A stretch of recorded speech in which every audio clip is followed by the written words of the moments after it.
السلام علیکم ورحمۃ اللہ وبرکاتہ۔ الحمد للہ رب العالمین والصلاة والسلام علی رسولہ الکریم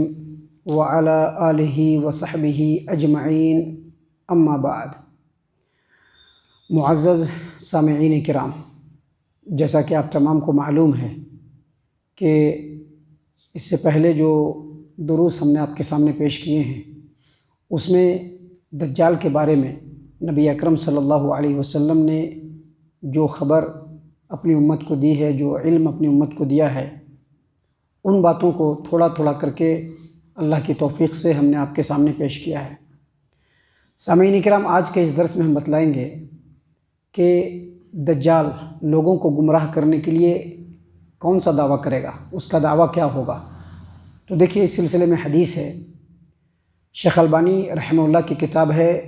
قصۃ مسیح الدجال، اس کے پیج نمبر 131 پہ، اور امام حاکم رحمہ اللہ کی کتاب ہے المستدرک علی الصحیحین، اس کے حدیث نمبر 8620 پہ ابو امامہ رضی اللہ عنہ کی روایت ہے۔ وہ کہتے ہیں کہ رسول اللہ صلی اللہ علیہ وسلم نے ہم لوگوں کو خطبہ دیتے ہوئے، خطبہ دے رہے تھے، جمعہ کا خطبہ ہو یا کوئی بھی خطبے کے دوران نبی اکرم صلی اللہ علیہ وسلم نے ارشاد فرمایا کہ دجال عراق اور شام کے درمیان ریگستانی علاقے سے خروج کرے گا، نکلے گا۔ شام اور عراق کے درمیان کا جو ریگستانی علاقہ ہے ادھر سے وہ نکلے گا، اور دائیں بائیں تمام چیزوں کو وہ برباد کرتا ہوا جائے گا۔ اس کے بعد نبی صلی اللہ علیہ وسلم نے فرمایا، لہٰذا اے اللہ کے بندو، تم لوگ ثابت قدمی اختیار کرنا۔ اور اس کے بعد پھر نبی صلی اللہ علیہ وسلم نے فرمایا،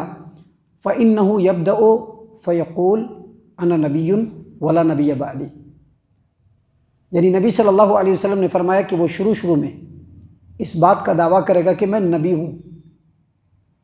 تو نبی صلی اللہ علیہ وسلم نے کہا کہ یاد رکھو، میرے بعد کوئی نبی نہیں آئے گا۔ مطلب کیا ہے کہ وہ دجال جھوٹا ہوگا، اس کا دعویٰ بھی جھوٹا ہوگا، اور وہ صرف لوگوں کو گمراہ کرنے کے لیے آئے گا۔ معزز سامعین کرام، یہ جو حدیث ہے، اس حدیث سے یہ بات واضح ہوتی ہے، ثابت ہوتی ہے کہ دجال پہلے یہ دعویٰ کرے گا کہ وہ اللہ کا نبی ہے، لیکن بعد میں وہ میں ہی رب ہوں، میں ہی اللہ ہوں، وہ خود ہی خدائی کا دعویٰ کر بیٹھے گا۔ جیسا کہ دیکھیے حدیث ہے، شیخ البانی رحمہ اللہ کی کتاب ہے سلسلۃ الاحادیث الصحیحہ، حدیث نمبر 2808 کی روایت ہے۔ ابو قلابہ کہتے ہیں کہ پیارے رسول صلی اللہ علیہ وسلم کے ایک صحابی نے ہم سے حدیث بیان کیا۔ انہوں نے حدیث بیان کرتے ہوئے کہا کہ نبی صلی اللہ علیہ وسلم نے فرمایا کہ دجال کے سر کا پچھلا حصہ گنجا ہوگا، اس کے سر کا پچھلا حصہ گنجا ہوگا، اور اس کے بعد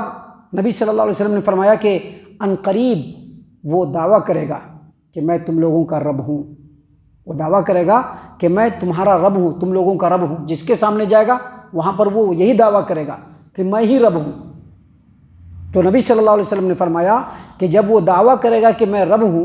تو جس آدمی نے یہ کہا اس وقت کہ تو جھوٹا ہے، تو ہمارا رب نہیں ہے، ہمارا رب اللہ ہے، ہم نے اسی پر بھروسہ کیا، اسی پر رجوع کیا، اور ہم اللہ تبارک و تعالیٰ کی پناہ تجھ سے چاہتے ہیں۔ جو آدمی ایسا کہہ دے گا، ایسا اس وقت اس کے سامنے برملا اس کا جواب دے دے گا، تو نبی صلی اللہ علیہ وسلم نے فرمایا کہ دجال اس کا کچھ بھی نقصان نہ پہنچا پائے گا، اور اس کے اوپر دجال کا کچھ بھی زور نہیں چلے گا۔ تو دیکھیے، جو دوسری حدیث ہے، اس حدیث سے یہ بات ثابت ہوتی ہے کہ دجال پہلے تو نبوت کا دعویٰ کرے گا، اور بعد میں چل کر کے خدائی کا دعویٰ کرنے لگے گا کہ میں ہی خدا ہوں، میں ہی تم لوگوں کا رب ہوں۔ سامعین کرام، اللہ تبارک و تعالیٰ نے دجال کو بہت ساری قوت، بہت ساری طاقت عطا فرمائی ہے، اور صرف اسی لیے عطا فرمایا ہے کہ وہ لوگوں کے لیے آزمائش ہو، فتنہ ہو۔ اور جیسا کہ میں نے بتلایا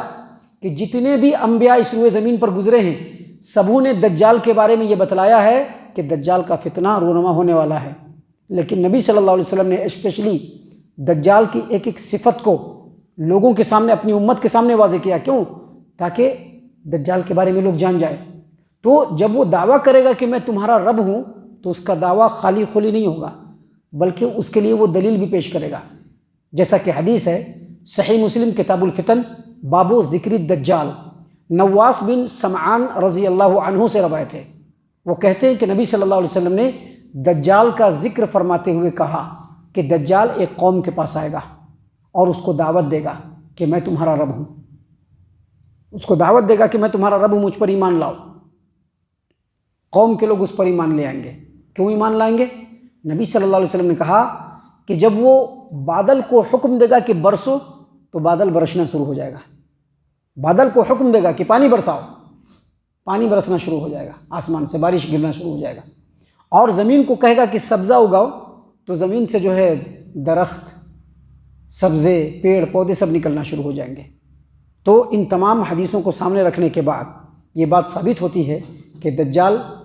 مسیح الدجال، لوگوں کو گمراہ کرنے کے لیے پہلے نبوت کا دعویٰ کرے گا اور بعد میں کہے گا کہ میں ہی تمہارا رب ہوں، میں ہی تمہارا خدا ہوں، میں ہی تمہارا الہ ہوں، لہٰذا تم لوگ مجھ پر ایمان لاؤ اور میری عبادت کرو۔ محترم سامعین اکرام، یہ ساری باتیں نبی صلی اللہ علیہ وسلم نے اس لیے بتلائی ہیں کہ تاکہ ان باتوں کو ذہن نشین رکھا جائے۔ ابھی دجال کے تعلق سے اور بھی بہت ساری باتیں ہیں جو انشاءاللہ کل اور کل کے بعد کے درسوں میں ہم آپ کے سامنے پیش کرنے والے ہیں۔ اللہ تعالیٰ سے دعا ہے کہ اللہ تعالیٰ ہم تمام کو ان تمام باتوں کے اوپر خوب غور و فکر اور تدبر کرنے کے ساتھ ساتھ ان باتوں کے اوپر عمل کرنے کی بھی توفیق عنایت فرمائے، آمین۔